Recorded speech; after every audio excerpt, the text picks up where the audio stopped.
بسم الله الرحمن الرحيم. അസ്സലാമു അലൈക്കും വറഹ്മത്തുള്ളാഹി വബറകാതുഹു. ബിസ്മില്ലാഹി വൽഹംദുലില്ലാഹി വസ്സലാത്തു വസ്സലാമു അലാ അഷ്റഫി റസൂലില്ലാഹി വഅലാ ആലിഹിൽ ഫായിസീന ബിറില്ലാഹി അമ്മാ ബഅദ്. സത്യവിശ്വാസികളെ, അല്ലാഹു നമ്മെ സ്വീകരിക്കുമാറാവട്ടെ. സൂറത്തുൽ വാഖിഅയാണ് കഴിഞ്ഞ ഏതാനും ക്ലാസുകൾ, 4 ക്ലാസുകൾ നമ്മൾ സംസാരിച്ചത്, ചർച്ച ചെയ്തത്. അൽ വാഖിഅ സ്ഥിരം പാരായണം ചെയ്യുന്നവർക്ക് അതിന്റെ അർത്ഥം അറിയണം എന്ന ഒരു തോന്നൽ, ഒരു ആഗ്രഹം ഉണ്ടാവാറുണ്ട് പൊതുവെ. അങ്ങനെ പലരും ആവശ്യപ്പെട്ടതനുസരിച്ചാണ് നമ്മുടെ ഈ ക്ലാസ്സിൽ അതൊരു ചർച്ചയാക്കിയത്. ഇൻഷാ അല്ലാഹ് ഇന്ന് അതിന്റെ അവസാന ഭാഗമാണ്. 74 ആയത്തുകൾ നമ്മൾ 4 ക്ലാസ്സുകളിലായി സംസാരിച്ചു. 75 മുതൽക്ക് 96 വരെ സൂറത്തുൽ വാഖിഅ പൂർണ്ണമാകുന്ന അത്രയും ഇൻഷാ അല്ലാഹ് റബ്ബിന്റെ അനുഗ്രഹം ഉണ്ടെങ്കിൽ ഇന്ന് നമുക്ക് സംസാരിക്കണം. അള്ളാഹു നമ്മുടെ അറിവിലും നമ്മൾ ചെയ്യുന്ന അമലുകളിലൊക്കെ ബർക്കത്ത് നൽകുമാറാവട്ടെ. ഇൻഷാ അല്ലാഹ് അപ്പൊ നമുക്ക് ആയത്തുകളിലേക്ക് കടന്നു വരാം. അഊദു ബില്ലാഹി മിനശ് ശൈത്വാനിർ റജീം. ബിസ്മില്ലാഹിർ റഹ്മാനിർ റഹീം. فلا أقسم بمواقع النجوم وإنه لقسم لو تعلمون عظيم إنه لقرآن كريم في كتاب مكنون لا يمسه إلا المطهرون تنزيل من رب العالمين أفبهذا الحديث أنتم مدهنون وتجعلون رزقكم أنكم تكذبون. അല്ലാഹു നമുക്ക് ഈ ആയത്തുകൾ നമ്മുടെ ഹൃദയത്തിന് വെളിച്ചമാക്കി തരുമാറാവട്ടെ. ഇൻഷാ അല്ലാഹ് ബാക്കിയുണ്ട്, വഴിയെ നമുക്കത് പാരായണം ചെയ്യാം. അല്ലാഹു പറയുന്നു, ഫലാ ഉഖ്സിമു ബിമവാഖിഉൻ നുജൂം.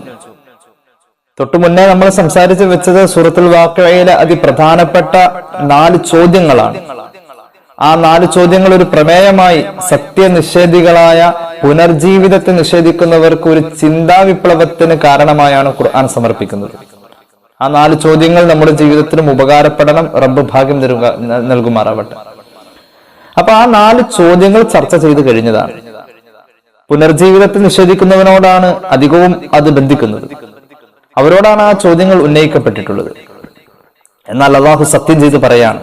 സത്യം എന്ന് പറഞ്ഞാൽ സാധാരണ സത്യമല്ല, ഗൗരവമുള്ള ഒരു സത്യമാണ്.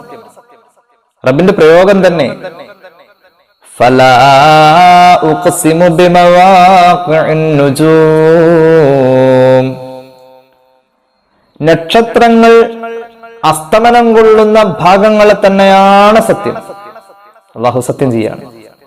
സൃഷ്ടാവായ അള്ളാഹു സൃഷ്ടികളെ കൊണ്ട് സത്യം ചെയ്യും. സൃഷ്ടിയായ നമ്മൾ സൃഷ്ടിയെ കൊണ്ട് സത്യം ചെയ്യാൻ പാടില്ല, സൃഷ്ടാവിനെ കൊണ്ട് സത്യം ചെയ്യാവൂ. എപ്പോഴെപ്പോഴും സത്യം ചെയ്യുക എന്നത് നല്ലതുമല്ല. സത്യം എന്നത് ഒരു അമലാണ്. അത് ഗൗരവത്തോടുകൂടെ ഏറ്റവും ലാസ്റ്റ് ഘട്ടത്തിൽ പ്രയോഗിക്കേണ്ട ഒരു കാര്യമാണ്. നമ്മൾ എന്ത് പറഞ്ഞാലും അതിന് തന്നെ അള്ളാണ് അള്ളാണ് അള്ളാണ് അള്ളാണ്. മഹാ തെറ്റാണത്, അങ്ങനെ പറയാൻ പാടില്ല. അത് ഒരു പവിത്രമായ ഒരു പ്രയോഗമാണ്. അള്ളാഹു ആണെ, അള്ളാഹുവിന് ആണയിടുന്നത് വല്ലാഹി എന്ന പ്രയോഗം അത് ഏറ്റവും ലാസ്റ്റിലെ ചെയ്യാവൂ. എപ്പോഴും സത്യം സത്യം ചെയ്തുകൊണ്ട് ഇങ്ങനെ സംസാരിക്കുന്നവൻ കളവ് പറയുന്നവനാവാനാ സാധ്യത. ഞാൻ സാന്ദർഭികമായി സൂചിപ്പിച്ചതാണ്. ആ ഒരു പ്രയോഗം അള്ളാണെ അള്ളാണെ എന്നുള്ള പ്രയോഗം കൂടെ കൂടെ പറയാ എന്നത് ഒരു ഭംഗിയല്ല, അത് പറയരുത്. കാര്യങ്ങൾ പറഞ്ഞാൽ മതിയില്ല. ഈ അള്ളാണെ അള്ളാണെ എന്ന് പറയേണ്ട കാര്യമില്ലല്ലോ. പറയുന്നത് സത്യമാണെങ്കിൽ പിന്നെ ഈ അള്ളാണെ പറയേണ്ടതില്ലല്ലോ. സത്യം എന്നത് എപ്പോഴും ഉപയോഗിക്കാനുള്ളതല്ല, അത് ഏറ്റവും ഗൗരവമായി വരുന്ന സന്ദർഭങ്ങളിൽ മാത്രം ഉപയോഗപ്പെടുത്താനുള്ളതാണ്. അള്ളാഹു സത്യം ചെയ്യാണ്. നക്ഷത്രങ്ങളുടെ അസ്തമന ഭാഗങ്ങളെ തന്നെയാണ് സത്യം. വഇന്നഹു, ഈ സത്യമുണ്ടല്ലോ, ലഖസമുൻ ലൗ തഅലമൂന അദീം, നിങ്ങൾക്കതിന്റെ ഗൗരവത്തെക്കുറിച്ച് ചിന്തിക്കാൻ കഴിയുമെങ്കിൽ, അതിനുള്ള അറിവുണ്ടെങ്കിൽ ഇതൊരു മഹോന്നതമായ സത്യമാണ്. ഇനി പറയാൻ പോകുന്ന കാര്യം എന്താണെന്നറിയോ? ലോകം മുഴുവൻ ആ സത്യം അത് ഉൾക്കൊണ്ട് കഴിഞ്ഞു. ഒരു വലിയ സത്യമാണത്. എന്താണ് വലിയ സത്യം? നിസ്സാരമായ വാക്കുകളിലൂടെ നമ്മുടെ കാതിൽ കേട്ട് മറന്നു പോകലല്ല. ഈ പറയാൻ പോകുന്ന സത്യം അതൊരു വലിയ ഗൗരവമുള്ള സത്യമാണ്. എന്താണ് ആ കാര്യം? ഇന്നഹു ലഖുർആനുൻ കരീം, അതാണ് ഏറ്റവും വലിയ സത്യം. തീർച്ചയായും ഈ പാരായണം ചെയ്യപ്പെടുന്നത്, തീർച്ചയായും ഈ ചർച്ച ചെയ്യപ്പെടുന്നത്, നിഷേധികളോടാ പറയുന്നത്, നമ്മളോടും കൂടിയാണ്. തീർച്ചയായും ഈ പാരായണം ചെയ്യപ്പെടുന്ന പരിശുദ്ധമായ വാക്കുകൾ അത് ഖുർആനും കരീമാണ്. മഹോന്നതമായ ആദരണീയമായ ഖുർആനാണ്. അല്ലാഹുവേ, അതിന്റെ ആ രീതിക്ക് ജീവിക്കാൻ നീ ഞങ്ങൾക്ക് ഭാഗ്യം നൽകണേ അല്ലാഹ്. ആദരണീയമായ ഖുർആനാണ്. അതിന്റെ തഫ്സീറിൽ കാണാം, ആദരണീയം എന്നൊരു വാക്ക്, കരീം എന്ന വാക്ക് കൊടുത്തത് കസീറുൽ മൻഫഅ, ധാരാളം, കസീറുൻ നഫഇ, ധാരാളം പ്രയോജനങ്ങളുള്ള ഖുർആനാണ് എന്നതാണ് അതിനർത്ഥം. എന്താ ഈ ധാരാളം പ്രയോജനങ്ങൾ? ഈ പരിശുദ്ധമായ ഖുർആനിൽ ഹൃദയത്തിന്റെ വെളിച്ചമുണ്ട്. ഈ പരിശുദ്ധ ഖുർആനിൽ രോഗത്തിന്റെ മരുന്നുണ്ട്. ഈ പരിശുദ്ധ ഖുർആനിൽ ഏറ്റവും പ്രധാനപ്പെട്ട കാര്യമുണ്ട്, ഹിദായത്ത്. ഖുർആൻ കൊണ്ടുവന്ന എല്ലാ നന്മകളിലേക്കും അള്ളാഹു നമ്മെ ചേർത്ത് തരുമാറാവട്ടെ. ഈ പറയാൻ പോകുന്നത് വളരെ ഗൗരവമുള്ള ഒരു സത്യമാണ്. എന്താണ് ആ ഗൗരവമുള്ള സത്യം? ഇന്നഹു ലഖുർആനുൻ കരീം. ഇത് ആദരണീയമായ ധാരാളം പ്രയോജനങ്ങളുള്ള ഖുർആനാണ്. അതാണ് ഏറ്റവും വലിയ സത്യം. ലോകം മുഴുവൻ അത് അംഗീകരിച്ചു പോന്നിട്ടുണ്ട്. ഇത് ആദരണീയമാണ്. ലോകം മുഴുവൻ അംഗീകരിച്ചു പോന്നിട്ടുണ്ട് ഈ വല്ലാത്ത സത്യത്തെ. ജർമ്മൻ ദാർശനികനായ ഗെയ്ഥയുടെ വാക്കുകൾ കടമെടുത്ത് പറഞ്ഞാൽ, എല്ലാ കാലഘട്ടങ്ങളിലും പരമപ്രധാനമായ സ്വാധീനം ചെലുത്തുന്ന ഗ്രന്ഥമാണ് ഖുർആൻ. ഖുർആന്റെ സമയപരിധി കണക്കാക്കാൻ കഴിയില്ല. ഏറ്റവും വലിയ മുഅ്ജിസത്താണിത്. 1,24,000 വരുന്ന നബിമാർ ഇവിടെ വന്നിട്ടുണ്ടല്ലോ. അംബിയ മുർസലീങ്ങളുണ്ടല്ലോ. അംബിയാക്കളും മുർസലീങ്ങളും കൂടിയിട്ട് 1,24,000. അവരിൽ മിക്കവാറും ആളുകളുടെ മുഅ്ജിസത്തുകൾ ഖുർആൻ തന്നെ പറഞ്ഞിട്ടുണ്ടല്ലോ. ഇവർക്കൊക്കെ മുഅ്ജിസത്ത് ഉണ്ടാവാം. ആ മുഅ്ജിസത്തുകളെ മുഴുവനും കൊണ്ടുവന്ന് വെച്ചാൽ, മുഹമ്മദ് റസൂൽ സല്ലല്ലാഹു അലൈഹി വസല്ലം തങ്ങളുടെ മുഅ്ജിസത്തുകളെയും കൊണ്ടുവന്ന് വെച്ചാൽ, ഖുർആൻ ഒഴിച്ചുള്ള മറ്റു മുഅ്ജിസത്തുകൾ, അള്ളാഹുവിന്റെ ഹബീബ് സല്ലല്ലാഹു അലൈഹി വസല്ലം തങ്ങളുടെ ഖുർആൻ ഒഴിച്ചുള്ള മറ്റു മുഅ്ജിസത്തുകൾ, പുണ്യ നബി സല്ലല്ലാഹു അലൈഹി വസല്ലം തങ്ങളുടെ ഏറ്റവും വലിയ മുഅ്ജിസത്ത് ഈ ഖുർആൻ കൊണ്ടുവന്നു എന്നുള്ളതാണ്. അമാനുഷികമായത് മുഹമ്മദ് നബി സല്ലല്ലാഹു അലൈഹി വസല്ലം തങ്ങളിലൂടെ ഉണ്ടായി എന്നുള്ളത് വലിയ ഒരു കാര്യമാണ്. അപ്പൊ ഈ മുഅ്ജിസത്ത്, ഖുർആൻ എന്ന ഈ മുഅ്ജിസത്ത് നേരത്തെ പറയപ്പെട്ട എല്ലാ മുഅ്ജിസത്തുകളുടെയും മുകളിൽ വരാം. ഉദാഹരണം, മൂസാ നബി അലൈഹിസ്സലാത്തു വസ്സലാം പാറയിലടിച്ച് വെള്ളം പൊട്ടി പുറപ്പെടുവിപ്പിക്കുന്ന, അരുവി ഉൽപ്പാദിപ്പിക്കുന്ന ഒരു മഹാമുഅ്ജിസത്തിനെ കുറിച്ച് ഖുർആൻ പറയുന്നുണ്ട്. സത്യത്തിൽ ആ കാലഘട്ടത്തിൽ, ആ സംഭവത്തിൽ മാത്രം ആ പ്രവൃത്തി ഒരു മുഅ്ജിസത്തായി, ഒരു അത്ഭുതമായി അവശേഷിക്കുന്നു. പിന്നീട് അത് ചരിത്രമായി മാറുന്നു. അതിന് വർത്തമാന കാലത്തോട് ബന്ധം വരുന്നില്ല. അതവിടെ തീർന്നു. ഇബ്രാഹിം നബി അലൈഹി സ്വലാം തീക്കുണ്ടാരത്തിൽ പോയതാണ് ഖുർആൻ പറഞ്ഞ മുഅ്ജിസത്താണ്. വലിയൊരു അത്ഭുതമല്ലത്. 40 അല്ലെങ്കിൽ 50 ദിവസം എന്നാണ് ഇബ്നു കസീർ തങ്ങൾ അതേക്കുറിച്ച് രേഖപ്പെടുത്തിയിട്ടുള്ളത്. യഥാർത്ഥത്തിൽ ആ മുഅ്ജിസത്ത് അവിടെ പരിമിതപ്പെട്ടു പോയി. ആ കാലഘട്ടത്തിൽ, ആ സന്ദർഭത്തോട് അതൊരു അത്ഭുതത്തെ കുറിച്ചുകൊണ്ട് നിൽക്കാണ്. പിന്നീട് അത് ചരിത്രം എന്ന് പറഞ്ഞു കേട്ട രീതിയിൽ വഴിമാറുന്നു. ലൈവാവുന്നില്ല, ലൈവായി നിൽക്കുന്നില്ല. അതാ തീന്റെ അകത്ത് നിൽക്കുമ്പോൾ അത് അത്ഭുതമായി ആ പീരീഡിൽ മാത്രം പരിമിതപ്പെട്ടു പോകുന്നു. എന്നാൽ ഖുർആൻ അങ്ങനെയാണോ? ഈസാ നബി മരിച്ചവരെ ജീവിപ്പിച്ചിട്ടുണ്ട്. ആ മരിച്ചാൾ ജീവിച്ചു വരുന്ന ആ സന്ദർഭത്തിൽ, ആ ടൈമിൽ, ആ ലൈവായി നിൽക്കുന്ന ആ അത്ഭുതം അത്രേ നേരെയുള്ളൂ. ഇപ്പൊ അതൊരു ചരിത്രമാണ്, കേട്ടുകേൾവിയാണ്, കേട്ടതിന്റെ പുറത്ത് കേൾക്കലാണ്. സത്യമാണ്, എന്നാലും ഒരു അത്ഭുതം തോന്നലില്ല. മരിച്ചവരെ ജീവിപ്പിച്ചു, ഒരു താൽക്കാലിക അത്ഭുതം തോന്നും. ഖുർആൻ അങ്ങനെയല്ല. അതിലേക്ക് ഇറങ്ങുന്തോറും അത്ഭുതങ്ങൾ കൂടിക്കൂടി വരും. അതിലേക്ക് അങ്ങോട്ട് ഇറങ്ങണം. അത് അർത്ഥം പഠിച്ചാൽ മാത്രമല്ല, ചിന്തിക്കാൻ. വലഖദ് യസ്സർനൽ ഖുർആന ലിദ്ദിക്ർ ഫഹൽ മിൻ മുദ്ദക്കിർ. ഈ ഖുർആനിനെ ചിന്തിക്കാൻ വേണ്ടി നാം ലളിതമാക്കിയിരിക്കുന്നു. ആരെ ചിന്തിക്കാനുള്ളത്? ഖുർആൻ അങ്ങ് ചിന്തിച്ചാൽ പോരെ. ഖുർആന്റെ ഒരു രീതി തന്നെ നോക്കണേ. ഖുർആന്റെ രീതികൾ നോക്കണം. ശാസ്ത്രം പൂർണ്ണമായും പറയാനല്ല ഖുർആൻ.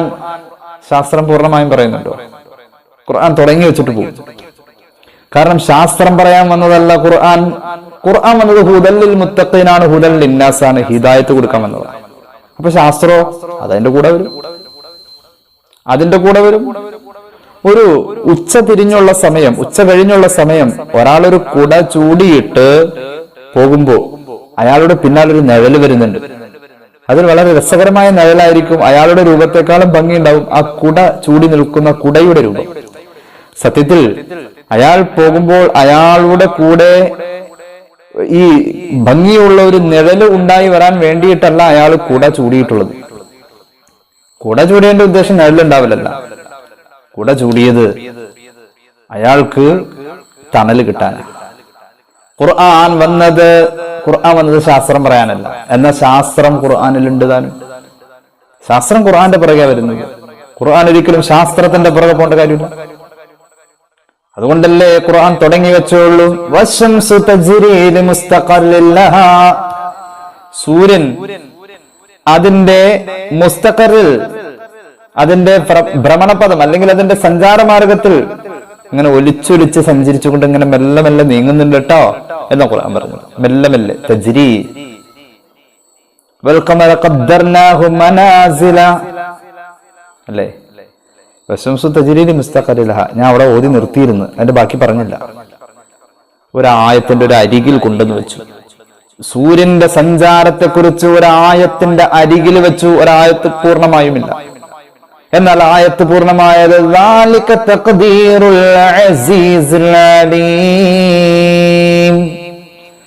അള്ളാഹുവിന്റെ കുദറത്ത് ഉണ്ടെന്ന് പറഞ്ഞുകൊണ്ട് ആ ആയത്ത് അവസാനിച്ചത്.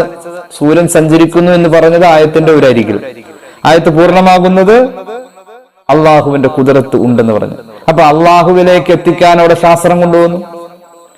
ശാസ്ത്രമില്ലാത്ത മതം അന്ധത ബാധിച്ചതും മതമില്ലാത്ത ശാസ്ത്രം മുടന്ത് ബാധിച്ചതുമാണെന്ന ആൽബർട്ട് ഐൻസ്റ്റീൻ പറഞ്ഞത്. അയാൾ പറയുന്നത്, അയാളുടെ ഒരു വർത്താനമുണ്ട്. അയാളുടെ സമകാലികരായ പ്രമുഖരായ ശാസ്ത്രകാരന്മാർ മുഴുവനും മതവിശ്വാസികളായിരുന്നു എന്ന് അദ്ദേഹം പറയുന്നുണ്ട്. അദ്ദേഹത്തിന്റെ വളരെ പ്രശസ്തമായ കൃതികളിൽ നമുക്ക് വായിക്കാൻ കഴിയും. അത്രത്തോളം ശാസ്ത്രം ഖുർആന്റെ പിന്നാലെ വരുന്നുണ്ടോ? ശാസ്ത്രം വരുന്നുണ്ട്. എത്രയോ കൊല്ലം മുന്നേ ഈ ശാസ്ത്രത്തിന്റെ വലിയ വലിയ കാര്യങ്ങളൊന്നും പറയണ്ട. മുഹമ്മദ് റസൂൽ സല്ലല്ലാഹു അലൈഹി വസല്ലം തങ്ങളുടെ സ്വഭാവം ഖുർആനാണല്ലോ. മുഹമ്മദ് റസൂൽ സല്ലല്ലാഹു അലൈഹി വസല്ലം തങ്ങളുടെ സ്വഭാവം ഖുർആനാണ്. സ്വഹീഹ് മുസ്ലിമിലെ ഹദീസുണ്ട്, ആയിഷ റളിയല്ലാഹു അൻഹയിൽ നിന്ന് നിവേദനം. മുഹമ്മദ് റസൂൽ സല്ലല്ലാഹു അലൈഹി വസല്ലം തങ്ങളുടെ സ്വഭാവം എന്തായിരുന്നു? ഖുർആൻ. എന്നാൽ അവിടെ നിന്ന് മൂത്രമൊഴിക്കാൻ പോകുമ്പോൾ പാദരക്ഷ ധരിക്കുമായിരുന്നു. ശൗചാലയത്തിലേക്ക് പോകുമ്പോൾ കാലിൽ ചെരുപ്പ് ധരിച്ചിരുന്നു. ഖുർആനാണല്ലോ സ്വഭാവം. ശുദ്ധിയായിരുന്നു. ഇന്നല്ലാഹു യുഹിബ്ബുൽ മുത്തത്വഹിരീൻ. ശുദ്ധിയായിരുന്നല്ലോ. എന്തിനാണ് ഏറെ ചിന്തിക്കുന്നത്? ശൗചാലയത്തിൽ മൂത്രമൊഴിക്കാൻ പോകുന്നിടത്ത്, മലമൂത്ര വിസർജനത്തിന്റെ നേരത്ത് നമ്മൾ ടോയ്ലറ്റിൽ കയറുമ്പോൾ ചെരുപ്പ് ഇടാതെ കയറാൻ നമുക്ക് തോന്നും. എന്താ കാരണം? രോഗാണുക്കൾ ഉണ്ടാവുന്ന ഒരു തോന്നല് നമ്മുടെ ഉള്ളിലില്ലേ? അത് ശാസ്ത്രം പറഞ്ഞപ്പോഴല്ലേ രോഗാണു ഉണ്ടെന്ന് പറഞ്ഞത്? അങ്ങനെയല്ല അന്ന് പറഞ്ഞത്. എന്റെ ചര്യയാണെന്നാ പറഞ്ഞത്. ചര്യയുടെ പിന്നാലെ ശാസ്ത്രം വരണ്ട വന്നു. അങ്ങനെ പോവൂ. കാരണം ഇത് റബ്ബുൽ ഇസ്സത്തിന്റെ രീതികളും അവന്റെ തത്വങ്ങളാണ്. തീർച്ചയായും ഈ പറയാൻ പോകുന്നത് ഒരു മഹോന്നതമായ സത്യമാകുന്നു. അതേക്കുറിച്ച് നിങ്ങൾക്ക് ബോധമുണ്ട് എങ്കിൽ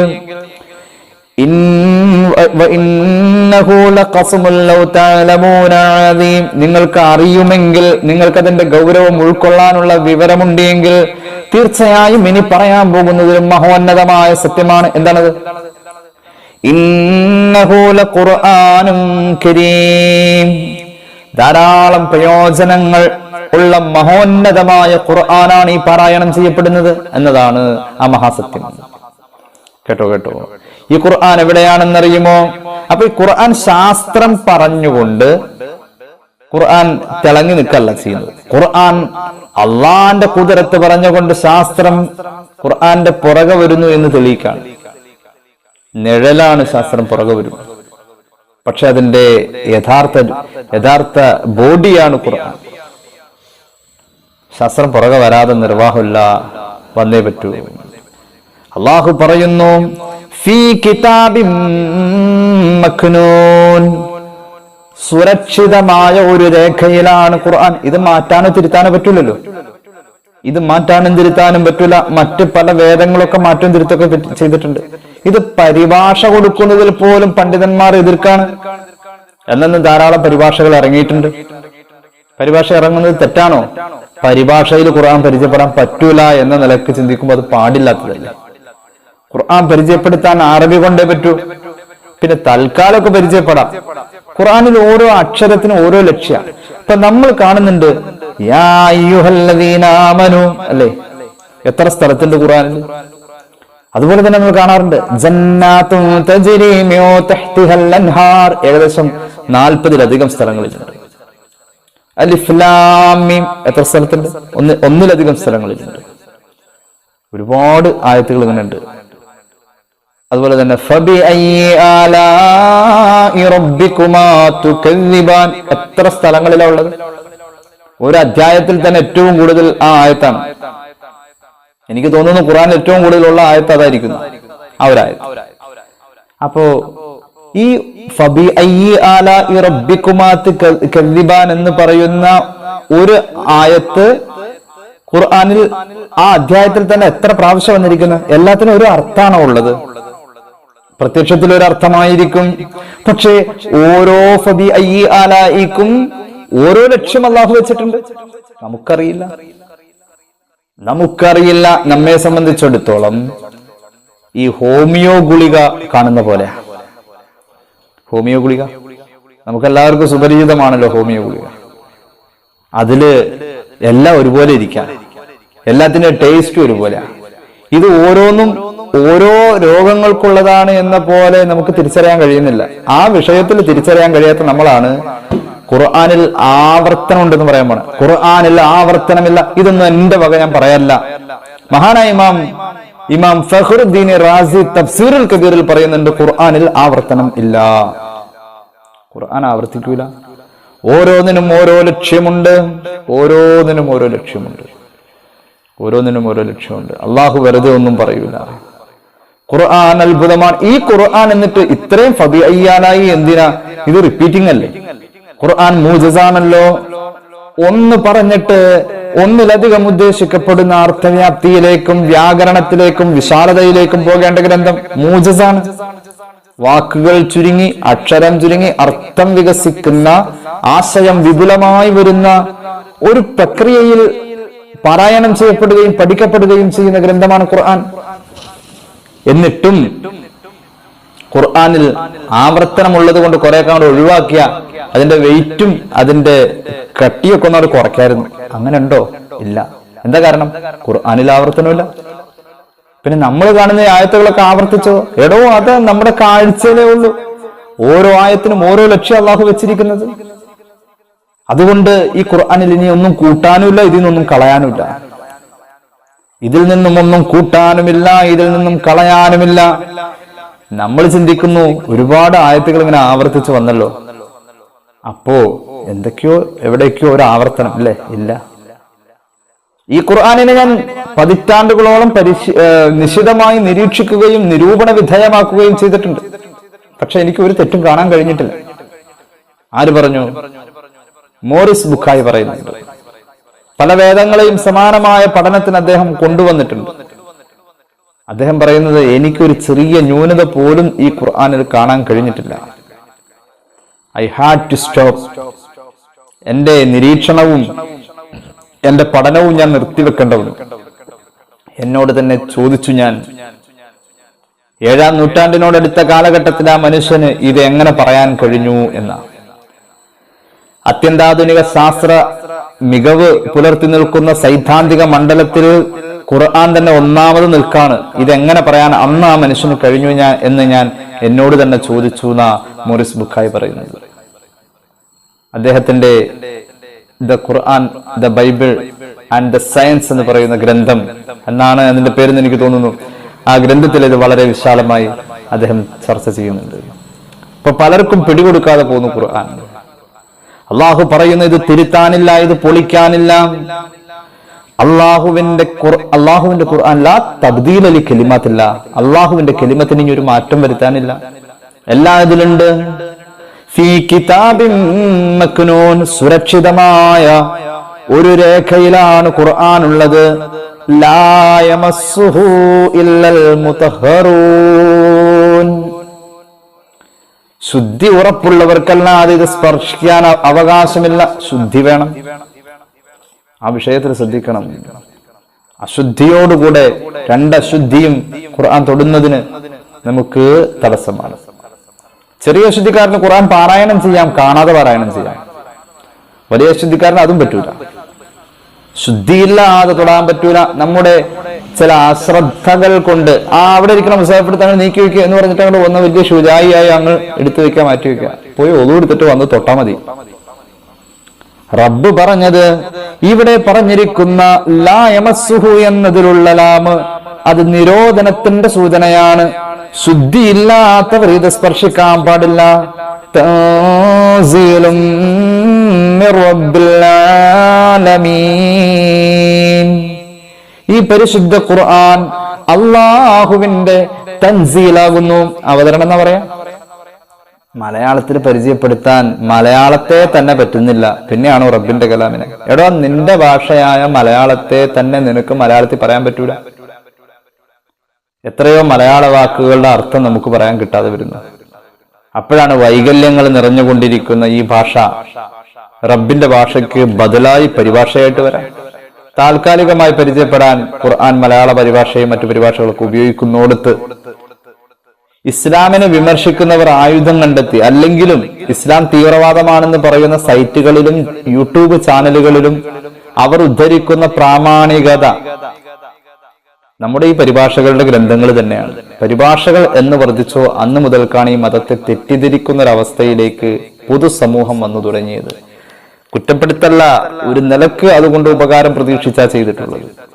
മഹാനായ ശംസുൽ ഉലമ ഇ.കെ. അബൂബക്കർ മുസ്ലിയാർ അള്ളാഹു ഖബർ വെളിച്ചമാക്കട്ടെ, പരിഭാഷകൾ നിരുപാധികം സാധാരണക്കാരന്റെ കയ്യിൽ എത്തുന്നതിൽ ഏറെ എതിർത്തിട്ടുണ്ട്. എന്താ കാരണം? അത് വായിച്ച് ഗുരുവിൽ നിന്നും പഠിക്കേണ്ടതാണ്, ഗുരുവിൽ നിന്നും കേട്ട് അവതരിപ്പിക്കപ്പെടേണ്ടതാണ്. ഖുർആൻ വായന കൊണ്ടും കേൾവി കൊണ്ടും എഴുത്തുകൊണ്ടും മാത്രമല്ല, ജീവിതത്തിൽ ഒരാൾ ചെയ്യുക എന്നതിനെ പരിഗണിച്ചുകൊണ്ടും ഒരാളുടെ ജീവിതത്തിൽ എത്രമാത്രം ഖുർആനിന്റെ സ്പർശനമുണ്ട് എന്നത് ബോധ്യപ്പെടലുകൊണ്ടും. നമ്മൾ പറയുമ്പോൾ നമ്മുടെ കൂടെ ഈ ഖുർആൻ എത്രമാത്രം നമ്മുടെ ജീവിതത്തെ സ്വാധീനിച്ചു എന്നതും ഖുർആന്റെ അർത്ഥമാണ്. മുഹമ്മദ് റസൂൽ സല്ലല്ലാഹു അലൈഹി വസല്ലം തങ്ങളുടെ ജീവിതം ഖുർആന്റെ പരിഭാഷയാണ്. ആ ജീവിതത്തിന്റെ അനക്കം, അടക്കം, ഇരുത്തം, ചിരി, കരച്ചിൽ, അവിടുത്തെ ശാസനകൾ, സന്തോഷങ്ങൾ, തമാശകൾ ഒക്കെ ഖുർആന്റെ പരിഭാഷയാണ്. അതാണ് പരിഭാഷ. ആ പരിഭാഷ എനിക്ക് നിങ്ങൾക്കും കഴിയണം. അള്ളാഹു തൗഫീഖ് ചെയ്യുമാറാവട്ടെ. ഏതായാലും അള്ളാഹുവിന്റെ വചനം ഇത് ഒരിക്കലും മാറ്റങ്ങൾക്ക് വിധേയമല്ല, ഇത് മാറ്റപ്പെടേണ്ടതല്ല. ഇന്നാ നഹ്നു നസ്സൽന ദിക്റ വ ഇന്നാ ലഹു ലഹാഫിളൂൻ. ഇത് ഇറക്കിയത് നാമാണ്, ഇത് നാം തന്നെ സൂക്ഷിക്കും, ലോകാവസാനം വരെ സൂക്ഷിക്കും. കുറെ മുസഹഫ് കൊണ്ടുപോയി കത്തിച്ചു കളഞ്ഞ അവിടെ ഖുർആൻ ഇല്ലാതെയാവോ? ഹാഫിദീങ്ങളെ കൊന്നാലില്ലാതെയാവോ? ഇല്ല. ഇത് അള്ളാഹു സൂക്ഷിക്കാണ്, ഇത് അള്ളാഹു സൂക്ഷിക്കും. ഈ വചനം ഖിയാമത്ത് നാൾ വരെ റബ്ബ് ഏറ്റെടുത്തിരിക്കുകയാണ്. അതുകൊണ്ട് ഈ പരിശുദ്ധ ഖുർആൻ സുരക്ഷിതമായ ഒരു രേഖയിലാണ്. ഇത് ശുദ്ധിയില്ലാത്തവർ സ്പർശിക്കാൻ പാടില്ല. തൻസീലും മിർ റബ്ബിൽ ആലമീൻ. റബ്ബുൽ ആലമീനായ തമ്പുരാനിൽ നിന്നുള്ള അവതരണമാണ്. ഖുർആന്റെ മറ്റൊരു പേരാണ് തൻസീൽ, ഖുർആന്റെ മറ്റൊരു പേരാണ് ഫുർഖാൻ. അങ്ങനെ പല പേരുകളുണ്ട്. അൽ കിതാബ് അങ്ങനൊക്കെ ഉണ്ട്. തൻസീൽ, തൻസീൽ എന്ന് പറഞ്ഞാൽ റബ്ബിൽ നിന്നും ആവശ്യാനുസരണം കുറെ കുറെ കുറെ കുറെ കുറെ ഇങ്ങനെ ഇറക്കി കൊടുക്കുക, ഘട്ടം ഘട്ടമായിട്ട് ഇറങ്ങും. അതിനാ തൻസീൽ എന്ന് പറയാം. നമ്മളിവിടെ ഇന്ന് തുടങ്ങിയ ആയത്ത് ഫലാ ഉഖ്സിമു ബിമവാഖിഉൻ നുജൂം. ഈ തൻസീലുമായി ബന്ധമുള്ള ഒരു പ്രയോഗമാണ്. നക്ഷത്രങ്ങളുടെ അസ്തമന സ്ഥലങ്ങളെ തന്നെയാണ് സത്യം എന്നാണ് അതിന് നമ്മൾ അർത്ഥം പറഞ്ഞത്. മുഫസ്സിരിങ്ങൾ മറ്റൊരു അർത്ഥവും കൂടി പറയുന്നുണ്ട്. നക്ഷത്രങ്ങളുടെ അസ്തമന സ്ഥലങ്ങൾ എന്ന് പറഞ്ഞ പോലെ തന്നെ ആ വാക്കിന് വേറൊരു അർത്ഥമുള്ളത്, ആ വാക്കിന്റെ വേറൊരു അർത്ഥം ഖുർആൻ നജ്മായി ഇറങ്ങിയിരിക്കുന്നത്, ഓരോ ഘട്ടമായിട്ട് ഇറങ്ങിയിട്ട് ഖുർആൻ ഇറങ്ങിയ ഓരോരോ ഘട്ടങ്ങളെ തന്നെയാണ് സത്യം, അങ്ങനെയും അതിനർത്ഥം പറയാം എന്ന് മുഫസ്സിരിങ്ങൾ പറയുന്നുണ്ട്. അപ്പോൾ ഘട്ടമായി ഇറങ്ങുന്നതിന് അവതരിപ്പിക്കുന്ന തൻസീൽ എന്ന പ്രയോഗം ഖുർആനിന്റെ ഒരു പേരാണ്. അള്ളാഹുവിൽ നിന്നുള്ള തൻസീലാണ് ഈ ഖുർആൻ. അള്ളാഹുവിൽ നിന്നുള്ള തൻസീൽ. അള്ളാഹു ഈ തൻസീലിന്റെ തണലിൽ നമ്മെ ചേർക്കട്ടെ. തൻസീലും മിർ റബ്ബിൽ ആലമീൻ. അഫബിഹാദൽ ഹദീസ് അൻതും മുദ്ഹിനൂൻ. ഈ പരിശുദ്ധമായ വചനത്തെ നിങ്ങൾ ഇതിനെ പിന്തിരിഞ്ഞ് ഇതിനെ പിന്നാമ്പുറത്തേക്ക് തള്ളിയിടുന്നുവോ, നിഷേധിക്കുന്നുവോ? ഇതിനെ നിങ്ങൾ കണ്ണടച്ച് ഇരുട്ടാക്കുകയാണോ? ഇതിനെ പരിഹസിക്കുക, നിസ്സാരാക്കുക? ഈ ഗ്രന്ഥത്തെ നിങ്ങൾ അങ്ങനെ നിഷേധിക്കേണ്ട കാര്യമൊന്നുമില്ല. നിങ്ങൾക്ക് ബുദ്ധിയില്ലാഞ്ഞിട്ടല്ല. അല്ലാഹു പരലോകത്തെ നിഷേധിക്കുന്നവരോട്, പുനർജീവിതത്തെ നിഷേധിക്കുന്നവരോട് സംവദിക്കുന്നു. ഖുർആനാണല്ലോ പുനർജീവിതം ഉണ്ടെന്ന് പറഞ്ഞത്. ഖുർആനാണ് പുനർജീവിതം ഉണ്ടെന്ന് പറഞ്ഞത്. ആ ഖുർആൻ വദറബ ലനാ മസലൻ വനസിയ ഖൽഖഹു ഖാല മൻ യുഹ്യിൽ ഇദാം വഹിയ റമീം ഖുൽ യുഹ്യിഹാ അല്ലദീ അൻശഅഹാ അവ്വല മറത്തിൻ വഹുവ ബികുല്ലി ഖൽഖിൻ അലീം. സൂറത്ത് യാസീൻ. പുനർജീവിതം. ഈ ശരീരം മരിച്ച് മണ്ണായി കഴിഞ്ഞാൽ മണ്ണായ ശരീരം, മണ്ണിന്റെ അടിയിൽ കിടക്കുന്ന എല്ലുകൾ വീണ്ടും ഒരു ശരീരമായി പുനർജീവിപ്പിക്കുന്ന വിഷയത്തിലുള്ള വിശ്വാസമില്ലാത്തവരോട് സംവദിച്ച ഖുർആൻ അവരോട് ഈ പുനർജീവിതത്തെ കുറിച്ച് പറയാണ്. ഈ പുനർജീവിതത്തെ ഈ ഖുർആൻ അവതരിപ്പിച്ചപ്പോ പുനർജീവിതത്തെ നിഷേധിച്ചവർ, ആ നിഷേധം ഖുർആനിനോടായപ്പോൾ അള്ളാഹു പറയാ, ഇതിനെ നിങ്ങൾ നിഷേധിക്കുന്നുവോ? ഇതിനെ നിഷേധിക്കേണ്ട കാര്യമൊന്നുമില്ല. അള്ളാഹുവിനൊന്നും വരാനില്ല. അൻതും മുദ്ഹിനൂൻ. ഈ ഖുർആനെ നിങ്ങൾ അഫബിഹാദൽ ഹദീസ് അൻതും മുദ്ഹിനൂൻ. ഈ ഖുർആനെ നിങ്ങൾ നിഷേധിക്കുന്നുവോ? നിങ്ങൾ ഖുർആനിനെ നിഷേധിച്ച് എത്രത്തോളം നിങ്ങളുടെ നിഷേധം എത്തിയെന്നറിയോ? അള്ളാഹിനെ പാടെ നിഷേധിച്ചിരിക്കാം. മക്കാ മുശ്രിക്കീങ്ങൾക്ക് അള്ളാഹിൽ വിശ്വാസം ഉണ്ടായിരുന്നു, പക്ഷെ അള്ളാഹ്ക്ക് കുറെ സഹായികൾ ഉണ്ടായിരുന്നു എന്ന വിശ്വാസം കൂടിയപ്പോഴാണ് അള്ളാഹുവിലുള്ള വിശ്വാസം അവർക്ക് ബാത്തിലായത്. അള്ളാഹുവിനെ നിങ്ങൾ നിഷേധിച്ച് പറയുന്നുണ്ട്. അവർക്കൊരു തീരുമാനം ഉണ്ടായിരുന്നു. അവരുടെ ജീവിത മാർഗങ്ങളായ പല തൊഴിലുകളും മഴയെയും കാലാവസ്ഥയും അടിസ്ഥാനപ്പെടുത്തിയ. അപ്പോൾ ഒരു കാലാവസ്ഥയുടെ കാലഘട്ടത്തെ, ഒരു ഊഴത്തെ അവർ അദമ്യമായി ഇഷ്ടപ്പെടുകയും ആദരവോടെ, ആരാധനയോടെ കാണുകയും ചെയ്തിട്ടുണ്ട്. അപ്പോൾ അള്ളാഹു ആ കാലാവസ്ഥയുടെ പിന്നിൽ പ്രവർത്തിക്കുന്നു എന്നതിന് നിരുപാധികം അവർ നിഷേധിക്കുകയും ചെയ്തിട്ടുണ്ട്. മഴക്കാലം ഉണ്ടായിക്കഴിഞ്ഞാൽ, മഴ പെയ്താൽ അവർക്ക് റിസ്ക് കൂടുതലുണ്ടാകും, അവർക്ക് ഭക്ഷ്യവിഭവങ്ങൾ ഉണ്ടാവുമെന്ന ആ പ്രതീക്ഷയിൽ മഴ ഉണ്ടാക്കുന്ന അള്ളാഹിനെ അവർ മറന്നു. അവർ ആ ഊഴത്തെ ആദരിച്ചു. അള്ളാഹു അതേക്കുറിച്ചാണ് ഇനി പറയുന്നത്. വതജഅലൂന റിസ്ഖക്കും അന്നക്കും തുകദ്ദിബൂൻ. നിങ്ങളുടെ കള്ളപ്രചരണങ്ങളും അബദ്ധവിശ്വാസങ്ങളും നിങ്ങളുടെ റിസ്ഖായി നിങ്ങൾ കണ്ടിരിക്കുകയാണ്. നിങ്ങളുടെ റിസ്ഖ് അതാണെന്നാണ് നിങ്ങളുടെ വിശ്വാസം. ഈ കാലാവസ്ഥകളോടൊക്കെ ഉള്ള ആ വ്യതിയാനങ്ങളോടുള്ള അമിതമായ ആരാധനാഭാവം, അതൊക്കെ നിങ്ങളുടെ പൊള്ളത്തരങ്ങളാണ്. അവസാനം മരിക്കൂട്ടോ, അത് ഓർമ്മ വേണം. മരിക്കും. ആ സമയത്ത് ഒരുപാട് ആലോചിക്കും. അല്ലാഹുവേ, ആഖിറ നന്നാക്കി തരണേ അല്ലാഹ്, അന്ത്യം നന്നാക്കി തരണേ അല്ലാഹ്, ആമീൻ. എത്ര നിഷേധിച്ചവനും അവസാനം മരണമെന്ന് പറയുന്ന യാഥാർത്ഥ്യത്തിൽ കീഴടങ്ങിയേ പറ്റൂ. അവസാനം അവിടേക്കാണല്ലോ എത്താ. ഈ മരണം എന്ന് പറയുന്നത് ഇത്രയും നല്ലൊരു വഴുത് വേറെ ഉണ്ടോ? ഏറ്റവും നല്ല വഴുത് ഏതാ? സ്വന്തം മരണത്തെക്കുറിച്ചുള്ള സ്വന്തം വിചാരണ. നമ്മൾ വിചാരണ ചെയ്യുക നമ്മൾ മരിക്കുന്ന ദിവസത്തെ കുറിച്ച്. ഏറ്റവും നല്ല വഴുത് അതല്ലേ? ഒരു മനുഷ്യന് ഏറ്റവും നല്ല വഴുത് അവന്റെ മരണമാണ്. അല്ലാഹു തൗഫീഖ് ചെയ്യട്ടെ. ഖുർആൻ സൂറത്തുൽ വാഖിഅയുടെ ഈ ഉപദേശങ്ങൾ ചെന്ന് അവസാനിക്കുന്നത് സത്യനിഷേധിയുടെ മുന്നിൽ മരണം എന്ന് പറയുന്ന യാഥാർത്ഥ്യത്തെ ബോധ്യപ്പെടുത്തിക്കൊണ്ടാണ്. മരണം, അല്ലാഹുവേ, അല്ലാഹു നമുക്ക് നമ്മുടെ ആഖിബത്ത് നന്നാവാനുള്ള ഭാഗ്യം തരട്ടെ. അല്ലാഹു മരണത്തെ കുറിച്ച് ഇനി പറയുന്നത്, മരണത്തിലേക്ക് എത്തി എത്ര നിഷേധിച്ചാൽ അവിടെ എത്തുമ്പോ കണ്ണ് തുറക്കൂടോ? അള്ളാഹു ഓർമ്മ വരും. ഇസ്രായേലിന്റെ രൂപം കാണുമ്പോൾ ഏറ്റവും വലിയ നിഷേധി പോലും പറഞ്ഞത് ആമനതു അന്നഹു ലാ ഇലാഹ ഇല്ലല്ലദീ ആമനത് ബിഹി ബനു ഇസ്രായീൽ വഅന മിനൽ മുസ്ലിമീൻ എന്ന കലിമ ചൊല്ലാൻ പറ്റിയില്ല. ലഅനത്തക്കപ്പെട്ട ഫറോവ പറഞ്ഞത് അവസാനം ഇസ്രായേലികൾ വിശ്വസിച്ച റബ്ബിനെ ഞാൻ വിശ്വസിക്കുന്നു എന്നാ പറഞ്ഞത്. അങ്ങനെ അയാൾ പറയും വിധം മരണം അയാൾക്കും ഒരു യാഥാർത്ഥ്യമായി ബോധ്യപ്പെടുകയാണ്. അപ്പോൾ ധാരാളം കാര്യങ്ങൾ ചിന്തിക്കും, സത്യത്തിലേക്ക് മനസ്സ് പോകും. ആ നേരം ആവാൻ നിൽക്കണ്ട. അള്ളാഹു നമുക്ക് അതിനു മുമ്പ് ഉണരാൻ തൗഫീഖ് നൽകട്ടെ. അള്ളാഹു പറയുന്നു,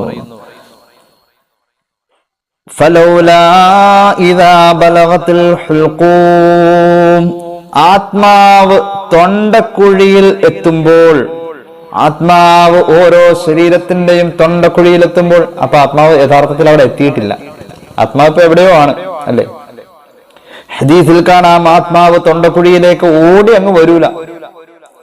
അള്ളാഹുവിന്റെ ഹബീബ് പഠിപ്പിച്ചിട്ടുണ്ട്, അന്ന മലക്കൽ മൗതി ലഹു അഅ്വാനുൻ. മഹാനായ ഇസ്രായേൽ അലൈഹിസ്സലാത്തു വസ്സലാമിന് ഒരുപാട് സഹായികളായ മലക്കുകളുണ്ട്. യഖ്തഊനൽ ഉറൂഖ, അവർ കാലിന്റെ പെരുവിരലിന്റെ ഭാഗത്തു നിന്നും ഞരമ്പുകളെ മുറിക്കും. എന്നിട്ടോ ആ ഞരമ്പുകളിലൂടെ അവർ കയറും, അകത്ത് കയറും. ആദ്യം ഇങ്ങനെ മരണം സംഭവിക്കാണ് കാലിലേക്ക്. കണ്ടിട്ടില്ല ഈ തൂങ്ങി മരിച്ചവരെ കുറിച്ചൊക്കെ പറയപ്പെടുമ്പോഴൊക്കെ അവരുടെ കാലിങ്ങനെ കൂടി, അല്ലെങ്കിൽ ഈ മൃഗങ്ങളെ കറുത്തു കഴിഞ്ഞാൽ ആ മരണത്തിലേക്ക് പോകുന്ന അവസ്ഥയിൽ അവരുടെ കാലിങ്ങനെ വലിഞ്ഞു പോകുന്നതാണ്. കാലിൽ നിന്നും റൂഹ് പിടിക്കാണ് മഹാന്മാരായ മലക്കുകൾ. 4 സംഘമാണെന്ന മഹാന്മാര് പറയുന്നത്. 4 സംഘം. ഒന്നാമത്തെ സംഘം കാലിന്റെ പെരുവിരലിൽ നിന്നും കടന്നു വന്നിട്ട് മുട്ടുവരെയാണ് അവരുടെ ഡ്യൂട്ടി. അവിടെ വെച്ച് റൂഹിനിങ്ങനെ പിഴിഞ്ഞു കൊണ്ടുവരും. നമ്മൾ ഒരു നനഞ്ഞ തുണി പിഴിഞ്ഞ് വെള്ളം കളയുമ്പോ ആ തുണി എത്രമാത്രം പ്രയാസപ്പെടുന്നുണ്ടെന്നൊന്ന് ആലോചിക്കുക. അപ്പൊ മനസ്സിലാവും. ഒരു തോർത്തുമുണ്ട് നമ്മൾ ഇങ്ങനെ നനച്ചിട്ട് ഇങ്ങോട്ട് പിഴിയുമ്പോ ആ തോർത്തുമുണ്ട് എത്ര ഇടങ്ങാറാവുന്നുണ്ട്. മനുഷ്യന്റെ ഞരമ്പിന്റെ അകത്തുകൂടി മലക്കുകൾ കയറും. എന്നിട്ടോ ഒന്നാമത്തെ സംഘം പെരുവിരൽക്ക് മുതൽക്ക് കാലിന്റെ മുട്ടുവരെ, കാലിന്റെ പെരുവിരൽ മുതൽ മുട്ടുവരെ ഇങ്ങനെ ചുരുട്ടി പിഴിഞ്ഞു കൊണ്ടുവരും, മുട്ടിൽ വെക്കും. അവരുടെ ഡ്യൂട്ടി അവിടെ വരെയാണ്. അവിടെ നിന്ന് അവരിറങ്ങും. രണ്ടാം സംഘം കാലിന്റെ മുട്ട് മുതൽ കയറും. അവരുടെ ഡ്യൂട്ടി പൊക്കിള് വരെയാണ്. ആ ഡ്യൂട്ടി ഇങ്ങനെ നിർവഹിച്ചു വരുമ്പോ പൊക്കിളിന്റെ താഴത്തെ ഭാഗത്തുമ്പോഴേക്കും മൂത്രവും കാഷ്ടവും പോയിട്ടുണ്ടാവും. എന്താ കാരണം എന്നറിയോ? ADH ഗ്രന്ഥി എന്ന് പറഞ്ഞ നമ്മളുടെ മല വിസർജനത്തെ നിയന്ത്രിക്കുന്ന ആ കാര്യം തോന്നിപ്പിച്ചു തരുന്ന ഗ്രന്ഥി മരണത്തിലേക്ക് എത്തുമ്പോ തോന്നാതെ തന്നെ ആ കൺട്രോളിങ് അവിടെ നിന്ന് പോകും, മൂത്രമൊഴിച്ചു പോകും. വേദന കൊണ്ട് മൂത്രം പിടിച്ചെടുക്കാൻ കഴിയില്ല. ADH ഗ്രന്ഥിയൊക്കെ അങ്ങ് നശിക്കും. മൂന്നാമത്തെ സംഘം പൊക്കിള് മുതൽക്ക് നെഞ്ചു വരെയാണ്. അല്ലാഹുവേ, അവിടെയാണ് കുടിച്ച വെള്ളം ഇറങ്ങാതെ പോകുന്നത്. ഇറങ്ങൂല വെള്ളം, പുറത്തേക്ക് വരും. നാലാമത്തെ സംഘം നെഞ്ചു മുതൽക്ക് തൊണ്ടക്കുഴി വരെയാണ്. അപ്പോ കാലിന്റെ പെരുവിരലിൽ നിന്നും തുടങ്ങി വരുന്നതിനെ അവന്റെ ശരീരം അംഗീകരിക്കുന്നത് തൊണ്ടയിൽ വരുമ്പോഴാണ്. മരണം പ്രതീക്ഷിച്ച് ജീവിച്ച സത്യവിശ്വാസി ഇത് അംഗീകരിച്ചുകൊണ്ട് മരണത്തിന് കീഴടങ്ങുമ്പോൾ തൊണ്ടയിലെത്തുന്നതിന് മുന്നേ അവന് പറയാൻ കഴിയും, ലാ ഇലാഹ ഇല്ലല്ലാഹ്. ഈ അനുഭവം താഴേന്ന് വരുന്നവന് ബോധ്യപ്പെടാം. കാരണം അവൻ ഇത് പഠിച്ചിട്ടുണ്ട്. ഇത് പ്രതീക്ഷിച്ച് ജീവിച്ചതാണ് അവൻ. ഇത് പ്രതീക്ഷിച്ച് ജീവിച്ചത് കൊണ്ട് അവൻ ഒരിക്കലും തെറ്റ് ചെയ്യേണ്ടി വന്നിട്ടില്ല. നന്മ ചെയ്യാൻ താല്പര്യമുണ്ടായിട്ടുണ്ട്. മറ്റുള്ളവരുടെ അവഗണന വർത്തമാനത്തിൽ ക്ഷമിച്ചിട്ടുണ്ടവൻ. എന്താ കാരണം? ഈ മരണം അങ്ങോട്ട് കടന്നു കഴിഞ്ഞാൽ നാളെ അതിന് കൂലി കിട്ടുന്നവനറിയാം. അള്ളാഹുവേ, നല്ലവര് ചേർക്കണേ അള്ളാഹ്. കാല് മുതൽക്ക് തുടങ്ങിയ മരണമെന്ന് മനസ്സിലായി. ഇവിടെ എത്തുന്നതിന് മുമ്പ് കെലിമ ചൊല്ലി വെച്ചു അവൻ. നിഷേധിക്ക് കഴിയൂല, അവൻ അംഗീകരിക്കണില്ല, ഉൾക്കൊള്ളൂല. മരണസ്മരണ അവനില്ലല്ലോ. അവന്റെ ശരീരത്തിൽ ഇത്രയും മരിച്ചപ്പോഴും അവന്റെ ഓർമ്മ ഡോക്ടർ വിചാരിച്ചത് ശരിയാവുന്ന. അല്ലെങ്കിലും മരണത്തെ നമ്മൾ ഉൾക്കൊള്ളാറുണ്ടോ? എത്ര മരണങ്ങളാണ് നമ്മൾ കേട്ടത്. പ്രിയ സുഹൃത്തിന്റെ മരണം ഇന്നലെ ഈ വിനീതം കേട്ടിരുന്നു. സങ്കടം വന്നു. അള്ളാഹു പുറത്തു കൊടുക്കുമാറാവട്ടെ. 2 മുഅല്ലിമീങ്ങൾ ഇന്നലെ മരിച്ചിട്ടുണ്ട്. അവരുടെ മരണം കേട്ടിട്ട് സങ്കടം തോന്നിയിട്ടുണ്ട്. പക്ഷേ അപ്പോഴും നമ്മുടെ മനസ്സിൽ നമ്മൾ അതുപോലെ മരിക്കൂന്ന് തോന്നിയിട്ടില്ല. മരണത്തെ ഉൾക്കൊള്ളും. മരിച്ച് വന്നിട്ട് തൊണ്ടയിലെത്തുമ്പോൾ ഉൾക്കൊള്ളും. അപ്പോഴും ഉൾക്കൊള്ളും. കാല് വരെ മരിച്ചതോ വയറ് വരെ മരിച്ചതോ ഒന്നും മരണമാണെന്ന് ഉൾക്കൊള്ളില്ല. അതെന്തോ ഇടങ്ങാറാന്നറിയാത്രേ ഉള്ളൂ. അത് മരുന്ന് കഴിച്ചാൽ മാറുമെന്നും തോന്നുന്നു ഒരു പക്ഷേ. മൂമിനായ മനുഷ്യൻ അങ്ങനെയല്ല ചിന്തിക്കുക. ഇത് മരണമാണ്, ഇസ്രായേലിന്റെ ഇടപെടലാണെന്ന് അവന് തോന്നും. കാരണം മരണത്തിന്റെ അലാമത്തുകളും മരണ നേരത്ത് കിട്ടുന്ന സഹായങ്ങളൊക്കെ കിട്ടുമ്പോ, മലക്കുകളൊക്കെ കാണുമ്പോ മൂമിനിന് മനസ്സിലാവും. മറ്റവൻ വിചാരിക്കും, മൂമിനല്ലാത്തവൻ ഓർക്കും, ഇതൊക്കെ എന്തൊക്കെയോ തോന്നലാണ്, ഇത് ഈ അസുഖത്തിന്റെ രൂപം ഇങ്ങനെയാണ്, മരുന്ന് കഴിച്ചാൽ മാറുമെന്ന് ഓർക്കും. ഇവിടെ വരെ എത്തണം വരെ. അവിടെ എത്തിക്കഴിയുമ്പോൾ അപ്പഴാ പിടിയിട്ട. നാലാമത്തെ സംഘം നെഞ്ചിന്ന് അങ്ങോട്ട് ഇറങ്ങും. മൂന്നാമത്തെ സംഘം നെഞ്ചിന്ന് ഇറങ്ങും, പൊക്കിള് മുതൽ നെഞ്ചു വരെ. മൂന്നാമത്തെ സംഘം അവിടെ നിന്ന് ഇറങ്ങും. നാലാം സംഘം നെഞ്ചിന്ന് അങ്ങ് കയറും, തൊണ്ടക്കുഴി വരെയാണ്. അപ്പോ നിങ്ങൾ ആലോചിക്കണം, ഈ കാലിന്റെ പെരുവിരൽ മുതൽ മുട്ട് വരെ, മുട്ട് മുതൽക്ക് പൊക്കിള് വരെ, പൊക്കിൾ ടു നെഞ്ച്, ഇത്രയും സാധനം കൊണ്ടുവന്നിട്ട് നെഞ്ച് ടു തൊണ്ടക്കുഴി ലോഡ് കൂടുതലാ. അത്രയും അവിടുന്ന് വന്നതാ. തൊണ്ടക്കുഴിയിലേക്ക് കുറച്ചു ദൂരേ ഉള്ളൂ. നാലാമത്തെ സംഘം ഈ കുറഞ്ഞ ദൂരം, കാരണം കുറഞ്ഞ ദൂരാണെങ്കിലും റൂഹ് അവിടുന്ന് അത്രത്തോളം താഴേന്ന് വന്ന റൂഹുണ്ട്, താഴേന്ന് മുതൽക്കുള്ള റൂഹുണ്ട്. തൊണ്ടക്കുഴിയിലെത്തുമ്പോൾ ആ ഭാരം കൂടിയ റൂഹിനെ എടുക്കുന്നത് സയ്യിദുനാ ഇസ്രായേൽ. അള്ളാഹു നമുക്ക് കരുണ ചെയ്യട്ടെ. അള്ളാഹു പറയുന്നു, ആ സമയത്ത് മരണം സംഭവിക്കുന്നിടത്ത് പലപ്പോഴും നിങ്ങൾ പോയി നിന്നിട്ടില്ലേ? എത്ര നിഷേധിച്ചാൽ ഇത് മനസ്സിലാക്കിക്കോ, മരണം സംഭവിക്കുന്നിടത്തൊക്കെ പോയി നിന്നതല്ലേ? ആ മരണം നടക്കുന്ന നേരത്തെ അവിടെ അയാൾ കഴിച്ചു കൂട്ടുന്ന ഇടങ്ങേറ് നിങ്ങൾക്കെല്ലാം അറിയോ? നമ്മൾ പറയാറില്ലേ, ഞാൻ കണ്ടതാണ് അവരുടെ മരണം. ഭയങ്കര കാഴ്ച തന്നെ, ഞാൻ കണ്ടതാണ് ആ മരണം. അയാൾ കഴിച്ചു കൂട്ടിയ ആ ഇടങ്ങേറൊക്കെ ഞാൻ കണ്ടതാണ്.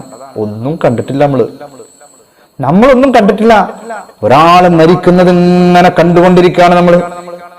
പലർക്കും പല ഭാഗ്യങ്ങളും കിട്ടിയിട്ടുണ്ട്. വാപ്പ മടിയിൽ കിടന്ന് മരിച്ചു, വാപ്പാക്ക് ഞാനാ കെലിമേലി കൊടുത്തത്, എന്റെ വാപ്പ എന്റെ മടിയിലെ പറയാറുണ്ടല്ലോ. മരണം ഞാൻ കണ്ടു എന്ന് പറയുന്നുണ്ട്, നമ്മളൊന്നും കണ്ടിട്ടില്ല. നമ്മൾ എന്താ കണ്ട? നമ്മളൊന്നും കണ്ടില്ല. അതിന്റെ ഉള്ളിൽ നടന്നിട്ടുള്ള സംഭവങ്ങളൊന്നും അറിയില്ലല്ലോ നമുക്ക്. ഒരാൾ മരിച്ചുപോയി എന്ന് പറഞ്ഞാൽ അത് ഞാൻ അതിന് സാക്ഷിയാണെന്ന് പറയാൻ, ആ സന്ദർഭത്തിൽ ഞാൻ അവിടെ ഉണ്ടെന്ന് പറയാന്നല്ലാതെ കണ്ടു എന്ന് പറയാനുള്ളത് കണ്ടിട്ടില്ല നമ്മൾ. മരണം അനുഭവമാണ്, അനുഭവിച്ചാൽ അതിന്റെ വലിപ്പറിയും. കണ്ടു അള്ളാഹു പറയുന്നു,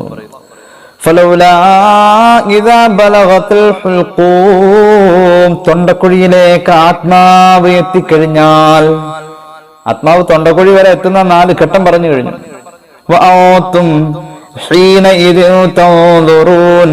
മരണാസന്നനായ മനുഷ്യനിലേക്ക് നിങ്ങൾ നിരീക്ഷണ ബോധത്തോടുകൂടി ഇങ്ങനെ ശ്രദ്ധിച്ചു നോക്കി നിൽക്കും.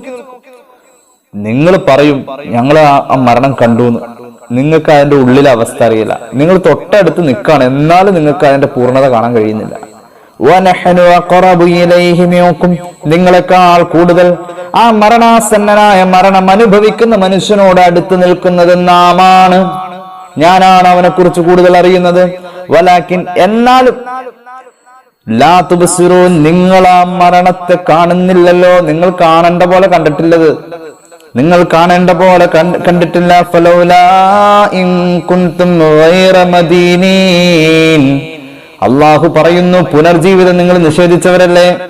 ഫലൗലാ ഇൻ കുൻതും ഗൈറ മദീനീൻ, റബ്ബിന്റെ വിധിവിലക്കുകളെ നിങ്ങൾ, ആ റബ്ബിന്റെ നിർദ്ദേശങ്ങൾക്ക് നിങ്ങൾ വിധേയരല്ല എങ്കിൽ അതിനെ നിങ്ങൾ നിഷേധിക്കണോ? അങ്ങനെ നിങ്ങൾ നിഷേധിക്കുന്നവരാണ്. നിങ്ങൾ റബ്ബിന്റെ വിധികൾക്ക് വിധേയരല്ല എങ്കിൽ, റബ്ബിന്റെ കൽപ്പനക്ക് നിങ്ങൾ വിധേയരല്ല എങ്കിൽ, അള്ളാഹുവിന്റെ മലക്കുകൾ പിടിച്ചു കൊണ്ടുപോകുന്ന റൂഹിനെ നിങ്ങൾ ഇങ്ങോട്ട് തിരിച്ചു കൊണ്ടുപോവാ. ആ റബ്ബിനെ നിങ്ങൾ തള്ളി പറയുകയാണെങ്കിൽ, റബ്ബിന്റെ മലക്കുകൾ ചെയ്തുകൊണ്ടിരിക്കുന്ന ഈ റൂഹ് പിടിക്കാവുന്ന പ്രവർത്തനം വഴി അവർ റൂഹ് കൊണ്ടുപോകുമ്പോൾ റബ്ബിനെ അംഗീകരിക്കുന്നില്ലാത്ത നിങ്ങള് ഈ റൂഹിനെ തിരിച്ചു കൊണ്ടുവരാൻ പറ്റുമോ? നിങ്ങൾക്ക് പറ്റൂലടോ, പറ്റൂല. നിങ്ങൾ ആ നേരത്തെ റബ്ബിനെ അംഗീകരിച്ചേ പറ്റൂ. പക്ഷെ വിളിക്കാൻ നാവ് അങ്ങോട്ട് പൊങ്ങൂല.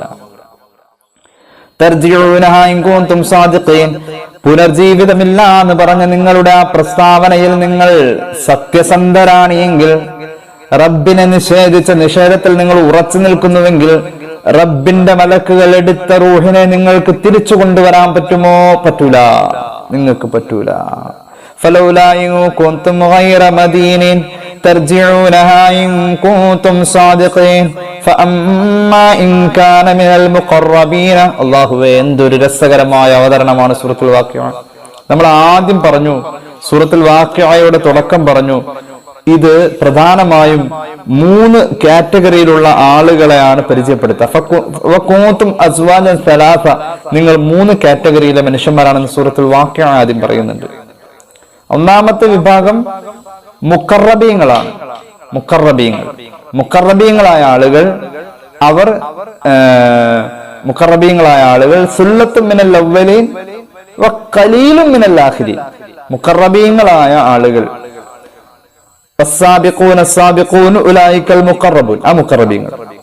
അവർ സുല്ലത്ത് മിനൽ അവ്വലീൻ, ആദ്യകാലങ്ങളിൽ ധാരാളം ആളുകളും ഖലീലും മിനൽ ആഖിരീൻ, പിന്നീട് കുറച്ച് ആളുകളേ ഉള്ളൂ. ആ മുഖറബീങ്ങളെ അനുകരിച്ചവർ പിൽക്കാലത്ത് കുറച്ചേ ഉണ്ടാവും. സ്വർഗത്തിലെ ഏറ്റവും വലിയ റാങ്ക് അവർക്ക് അമ്പിയാക്കളും അവരുടെ സ്വഹാബികളും ആ സ്വഹാബത്തിനെ പകർന്ന് അതുപോലെ ജീവിച്ച പിൻഗാമികളിലെ അല്പം ചില ആൾക്കാർ ഒന്നാം കാറ്റഗറിയാണ്. രണ്ടാം കാറ്റഗറി വലത്തെ കയ്യിൽ കിതാബ് കിട്ടുന്ന മുഅ്മിനീങ്ങളായ സ്വർഗാവകാശികൾ. അള്ളാഹു ആ രണ്ടിലും തന്നെ പെടുത്തുമാറാവട്ടെ. മൂന്നാമത്തെ കാറ്റഗറിയിലുള്ളവർ, അതായത് ആയത്ത് പറഞ്ഞത്. മൂന്നാമത്തെ കാറ്റഗറി ഇടത്ത കയ്യിൽ കിതാബ് കിട്ടുന്ന നിഷേധികൾ. ഇങ്ങനെ 3 കാറ്റഗറിയിലായിട്ട് അള്ളാഹു തിരിക്കുന്നുണ്ട്. ആ പറഞ്ഞോടത്തേക്കാണ്, തുടക്കത്തിൽ ആ പറഞ്ഞോടത്തേക്കാണ് ഇപ്പൊ ഈ അധ്യായത്തിന്റെ അവസാനം പോകുന്നത്. ഭയങ്കര മനോഹരമായ അവതരണമാണ്.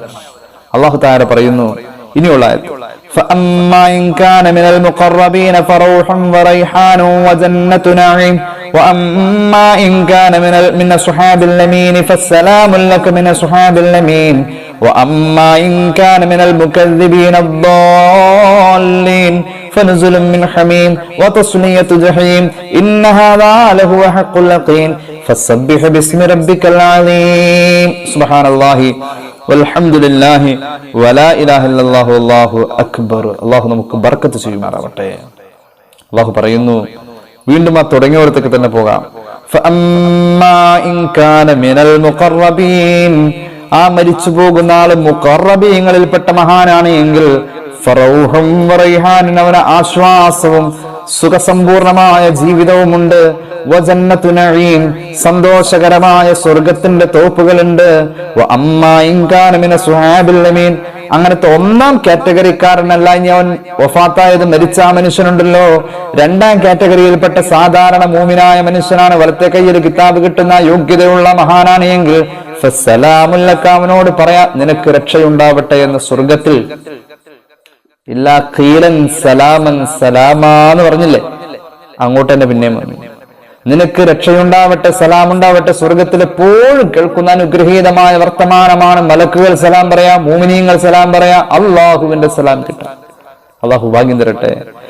ആ ഒരു യോഗ്യതയാണ് ഫസ്സലാമുൽ ലക മിൻ അസ്ഹാബിൽ യമീൻ, അവന്റെ കൂടെയുള്ള ആളുകളിൽ നിന്ന് തന്നെ അവന് സലാം കിട്ടിക്കൊണ്ടേയിരിക്കും. ആ കൂടെയുള്ളത് മലക്കുകളാവാം, സ്വർഗത്തിലെ മറ്റു സ്വർഗവാസികളാവാം, ഏതായാലും സലാം കിട്ടിക്കൊണ്ടിരിക്കും.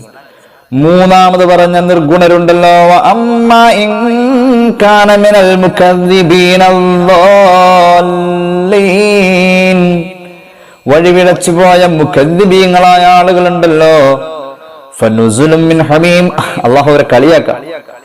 അള്ളാഹു അവരെ കളിയാക്കാൻ അവർക്കുള്ളത് ഹമീമിന്റെ വിരുന്നാണ്. ഹമീമ് കൊണ്ടുള്ള ഒരു വിരുന്നാണ്. ഹമീമ് നമ്മൾ നേരത്തെ പറഞ്ഞിട്ടുണ്ട്.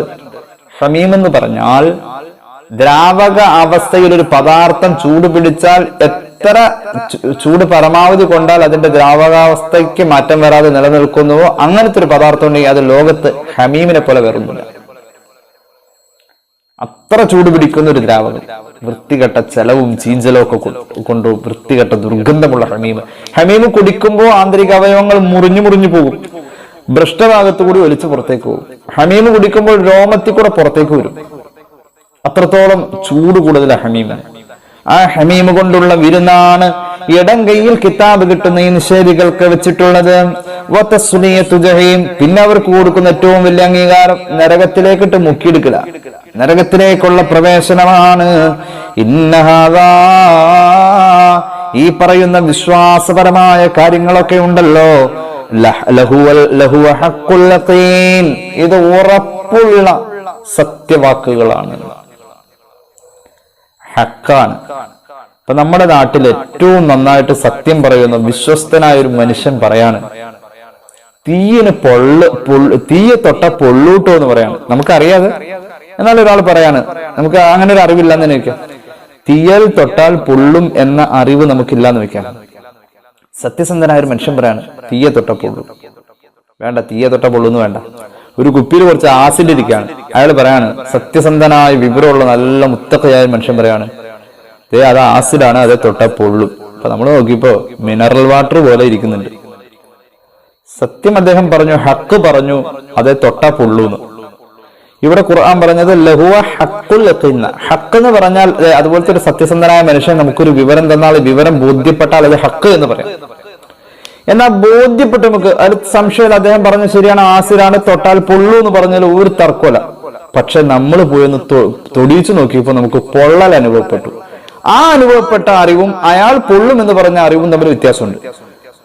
സ്വയം പൊള്ളലേറ്റുകൊണ്ട് അനുഭവിച്ച ആ അറിവിന് യഖീൻ എന്ന് പറയും. അദ്ദേഹം പറഞ്ഞു കൊടുത്തപ്പോ കിട്ടിയ സത്യസന്ധമായ അറിവിന് ഹഖ് എന്ന് പറയും. ഇത്രയും നേരം പറഞ്ഞ പരലോക വിശേഷങ്ങളെ പറ്റിയുള്ള ഈ വാക്കുകൾ ഹഖുൽ യഖീനാണ്. പറഞ്ഞു കേട്ടാൽ നിർബന്ധമായും വിശ്വസിച്ചു പോകുന്ന യഥാർത്ഥ സത്യങ്ങളുമാണ്. യഖീൻ എന്ന അനുഭവത്തിലൂടെ വരുമ്പോൾ കൂടുതൽ ബോധ്യപ്പെടുന്ന സത്യവുമാണ്. അങ്ങനെയാണത്. അള്ളാഹുവിന്റെ ഒരു പ്രയോഗം നോക്കണേ, ഹഖുൽ യഖീനായ കാര്യങ്ങളായി പറഞ്ഞത്. ഫസബ്ബിഹ് ബിസ്മി റബ്ബിക്കൽ അസീം. അല്ലാഹുവേ, നിന്റെ പരിശുദ്ധിയെ വാഴ്ത്തണം. അള്ളാഹുവിന്റെ പരിശുദ്ധിയെ, അള്ളാഹുവിന്റെ മഹോന്നതമായ നാമത്തെ വാഴ്ത്തി നബിയെ സല്ലല്ലാഹു അലാ മുഹമ്മദ് സല്ലല്ലാഹു അലൈഹി വസല്ലം. ഈ ആയത്ത് അവസാനിക്കുമ്പോൾ സുബ്ഹാനല്ലാഹി ആ ദിക്ർ ചൊല്ലണം കേട്ടോ. സുബ്ഹാനല്ലാഹി വൽഹംദുലില്ലാഹി വലാ ഇലാഹ ഇല്ലല്ലാഹു അല്ലാഹു അക്ബർ എന്ന ദിക്ർ ചൊല്ലുക. അള്ളാഹു നമ്മെ സ്വീകരിക്കുമാറാവട്ടെ.